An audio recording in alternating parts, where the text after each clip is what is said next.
1949 की उस खौफनाक सच्ची घटना पर नजर डालते हैं जिसने एक मशहूर हॉरर फिल्म को जन्म दिया। 1973 की सुपरहिट फिल्म द एग्जॉर्सिस्ट याद है? वो दरअसल 14 साल के रॉबी की डरावनी असलियत पर आधारित थी।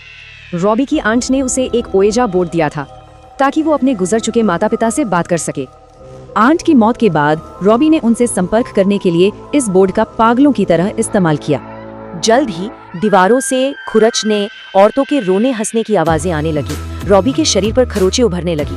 फिर एक शाम घर के दरवाजे और खिड़कियां 3-3 के डरावने पैटर्न में जोर जोर से बजने लगे।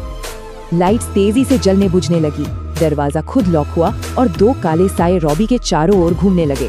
तभी आंट के बिस्तर पर एक खौफनाक हंसती हुई आकृति दिखी। सफेद आंखें और पूरी तरह से गला हुआ चेहरा। उसी कमरे में लंबे दांतों और चमकती लाल आंखों वाले एक और डरावने शैतान ने रॉबी को फंसा लिया। घर वालों ने रॉबी को मरी हुई बिल्ली का कच्चा मांस खाते हुए पाया, जिसके तुरंत बाद वो बेहोश हो गया। साइकाइट्रिस्ट फेल हो गए। घर पर पादरियों को बुलाया गया, जिन पर रॉबी बुरी तरह चीखने और गालियां देने लगा। पादरियों के पवित्र जल छिड़कते ही रॉबी की आंखें सफेद हो गईं और भारी फर्नीचर खुद ब खुद हिलने लगा। किसी अनदेखी ताकत ने रॉबी के कपड़े फाड़ दिए और उसके शरीर पर खून से सने निशान उभर आए। सबसे खौफनाक बात थी उसकी छाती पर खून से बना एक्स का निशान। ये रोमन अंक 10 को दर्शाता था। इस निशान से पादरियों को समझ आया लड़के पर 10 अलग अलग शैतानी आत्माओं का कब्जा था।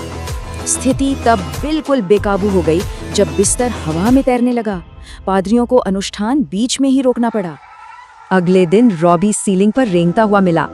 वो भारी आवाज में हंसते हुए फर्राटेदार लैटिन बोल रहा था। आखिरी मुकाबले में रॉबी का शरीर पूरी तरह अकड़ गया। उसने काले चिपचिपे तरल की उल्टी की और सो गया। जागने पर रॉबी बिल्कुल सामान्य था। सबसे हैरानी की बात, उसे इस भयानक घटना का कुछ भी याद नहीं था।